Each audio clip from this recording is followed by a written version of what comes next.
Hi, good afternoon, everybody. Welcome to Cabinet on Tuesday, 26th of January at 2021 at 3 p.m. We've got a full agenda again. We've not got any apologies. Nahid, I understand that you might be leaving early or you've got some bad connection, so you might be dropping in and out. Is that right? Just Yes. nod. If you need, yeah, okay. So if you suddenly drop out, we will know why you've dropped out because you've got a bad connection. Welcome everybody. Welcome members. First item is membership of the cabinet. Like I said, there's no apologies. Nahid might be dropping in and out. Item 2, if anybody has got any interest, please complete the form and hand it in to Andrea after the meeting, and we'll make sure that we log that as a record of any interest. In regards to agenda items 8 and 9, please note the restrictions on voting as detailed on page 26, which applies to all cabinet members. This is about making sure that everything's up to date and declared interest. Richard, do we have to also declare if any members have in arrears? That's the bit that we're talking about. Yeah. So where's that then? Is that actually? That's the announcement you just.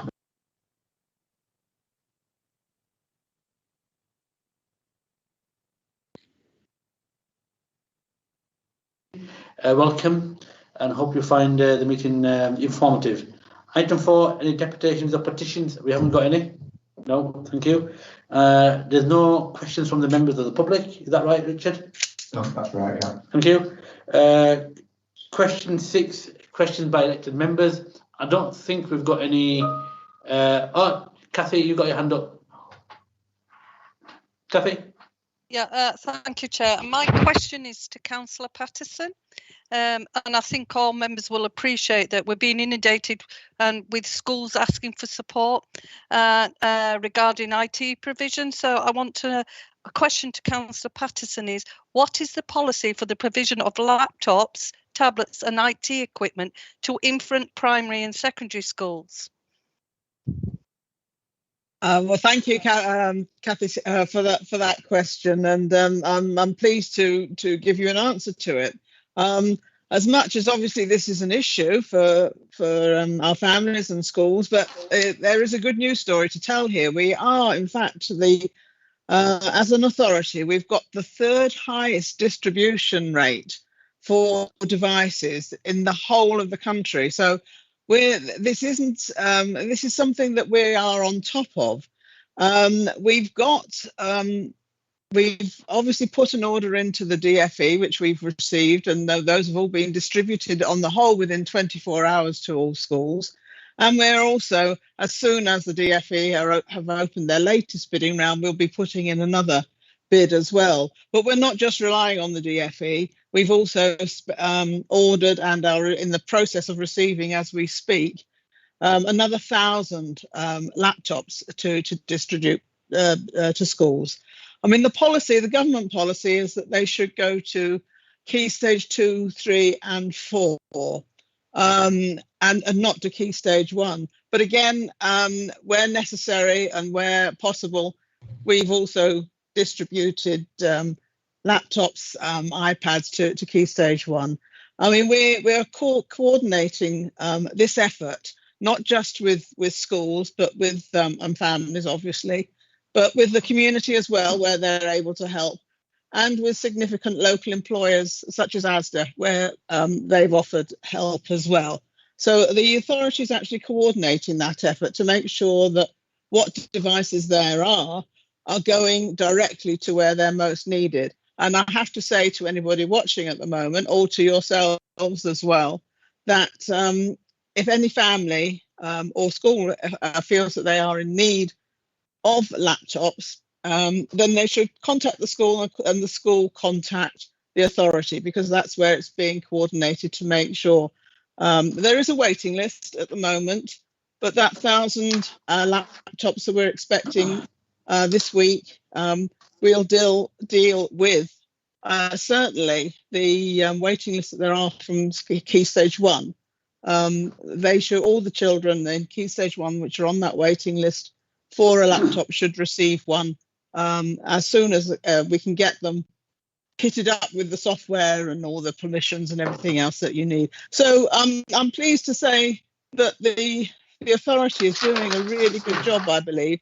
Not that we couldn't do more, but there is a good job being done to make sure that all our children are able to learn at home where that's necessary. And just one final point: if they're not able to learn from home, then there is a place for them in school. Okay, thank you. Thank you for that question, and thank you for that answer. We've got no members wanting to ask questions, so we'll move on to item 7, which is the Kirklees school funding arrangements. Councillor Pattison to present. Councillor Pattison. Yes, thank you again. Yes, I mean, this report sets out the what is to be the details of the school's funding formula for the year 2021 to 2022.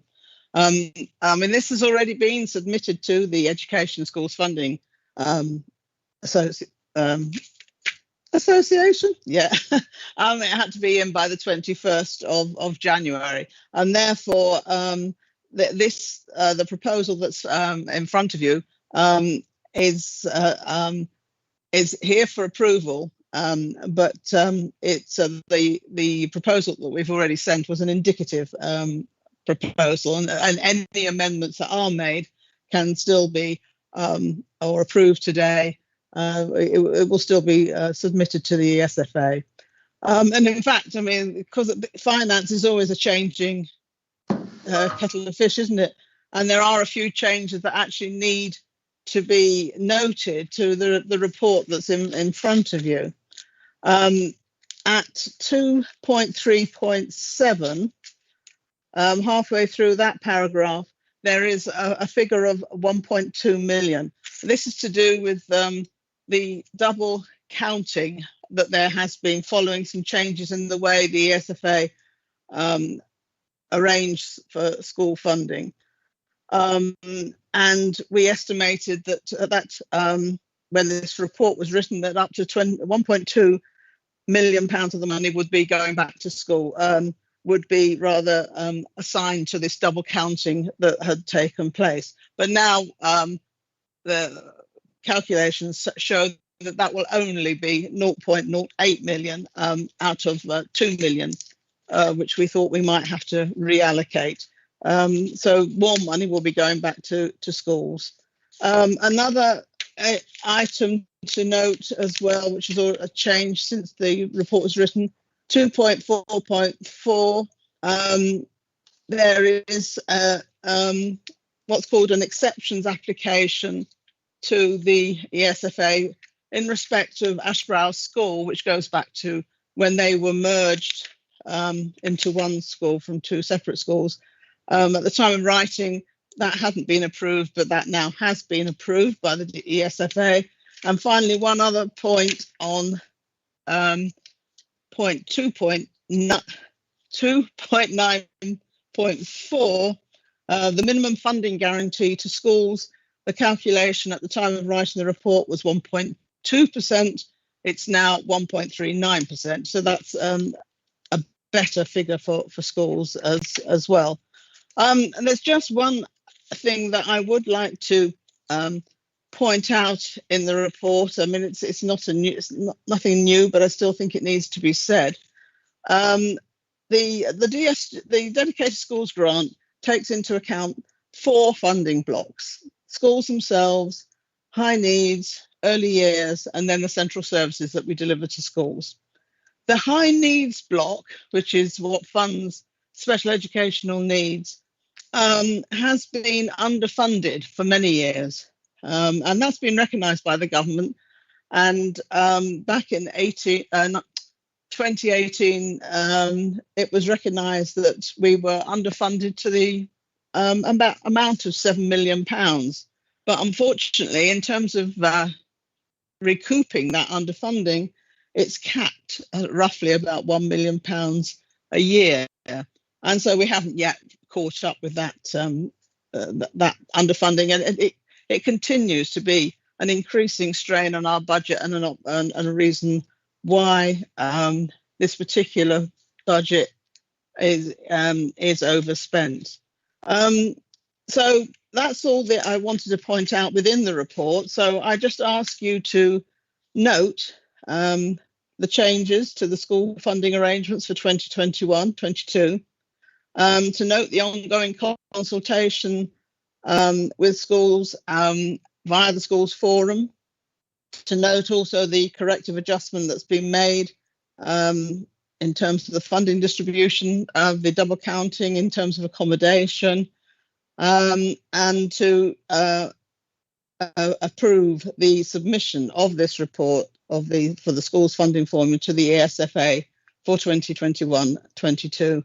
And in doing so, and in supporting those recommendations, I would also like to thank the schools forum, who are the ones that we have consulted all of this work on, and they put an awful lot of hard work into that over the year. So thanks to them for that. So I move the report. Thanks, Councillor Patterson. I'd like to second that. Is anybody wants to speak on this item? No. Andrea, can you take us through the roll call, please? Yes, Chair. Councillor Pandor. For. Councillor Davis. For. Councillor Kendrick. For. Councillor Khan. For. Councillor Mather. For. Councillor McBride. That was a 4. I think Councillor McBride, you muted. Yeah. Councillor Patterson. For. Councillor Scott. For. Councillor Turner. For. Thank you. Thank you. I've just seen, Martin, you've joined us. Thanks very much. You're having some problems connecting up. We've moved on from councillor question time, but if you want, I can allow you a question and a supplementary. I'll use chair's discretion. So do you want to ask a question, Martin? Thank you, Shabir. Thank you very much for that. Okay. Oh, I'll just a minute. I'll just put my camera on so you can see my beautiful visage. Thank you, Shabir. Could you outline the benefits for Kirklees from the connectivity infrastructure plan and the mass transit vision 2040, which you and other leaders have agreed? And in particular, does this mean the loss of the popular Spen Valley? Thank you. Spen Valley Greenway. I'll get you a full response on that question, Martin, because it's I can't answer that in a minute. But what I'll do is I'll make sure that you get the full details of that. Thanks. Thanks. No supplementary then. Thank you. Okay. Thank you, Martin. Right, members. We'll move on to go through the agenda. Item 8: calculation of council tax base 2021-22. Councillor Graham Turner, do you want to present that report? Graham, over to you, please. Thank you, Chair. This is simply the calculation for the council tax base for the coming financial year. As members will note, that there's a reduction in the base this year due to the current economic situation caused by the ongoing pandemic. Hopefully, we will see a better figure next year as the economy starts to recover. As I say, it's a simple calculation. So, Chair, I ask Cabinet to approve this report and the council tax base. Thank you. I'd like to second that. Is anybody wants to make any comments or questions? No. Andrea, can you take us through the roll call, please? Yeah, Councillor Pandor. For. Councillor Davis. For. Councillor Kendrick. For. Councillor Khan. For. Councillor Mather. For. Councillor McBride. For. Councillor Patterson. For. Councillor Scott. For. Councillor Turner. For. That's carried, Chair. Thank you. Thank you. Next item is item 9, Council Annual Budget Report. This is a report that's going to be going to full council in February, providing an overview of what our budget is in terms of moving forward into next year. The debate will probably be had at full council, but there's just a few points I want to make before I move the recommendation. First and foremost, in the back of the pandemic, many people would argue that people are suffering, so there's no real room to increase taxes. But having said that, on the back of the pandemic, many of you will know that local authorities have been very hardly hit by the pandemic in terms of raising their revenue and raising their incomes. There's a shortfall already projected in this year's budget, which wasn't really there. But having said the pandemic, we have to basically absorb them costs. The cost pressures are going up, namely around adult social care. The government was going to develop a strategy, a policy, a funding formula to make sure that adult social care is provided for both in finances and resources. In the long term, that hasn't been coming. So this is a one-year settlement. The government has also asked local authorities to increase the council tax by 3% to provide for the shortfall for adult social care, which is in this case around 6 million. The £6 million isn't enough because whilst the pandemic is throwing up additional issues in terms of adult social care and children's services, along with mainstream core services, the pace of resources is actually lagging behind. That's why we are finding ourselves in a situation where the long-term sustainability of adult social care and children's is at big risk. And the 2% that we are raising, which is a remainder, will go to mainstream services, which will just make sure that things tick along. So on that basis, I'd like to move that the budget motion recommendation as set out in paragraph 6.1 to 6.18 on pages 70 to 71 of the report be submitted to the meeting of the council the 10th of February 2020, subject to the amendment of paragraph 2.38 of the Treasury Management Report, to which recommendation 6.12 refers, as follows. The Office recommendation is to maximise the remaining balance of minimum revenue provision, unwind of 49.5 million over the 2020-2024 period to support the Council's medium-term budget strategy. Thank you, members. Graham, do you want to move it? No, you moved it. I'll second it. Should be a yes. Thank you, members. Like I said, this will go to full council on the 10th of November, where we'll have a proper debate. I can't see anybody wishing to come in. So, members, can we vote on that? Andrea, do you want to take us to the roll call, please? Yes, Chair. Councillor Pandor. For. Councillor Davis. For. Councillor Kendrick. For. Councillor Khan. For. Councillor Mather. Councillor Mather has got a connection problem, I think. Yeah. Councillor McBride. Well, Councillor Patterson. I think we've got a connection problem there too. Councillor Scott. No, for. Yeah. Councillor Patterson and Councillor Scott for, and Councillor Turner. Yeah. For. So thank you. That's carried, Chair. Thanks.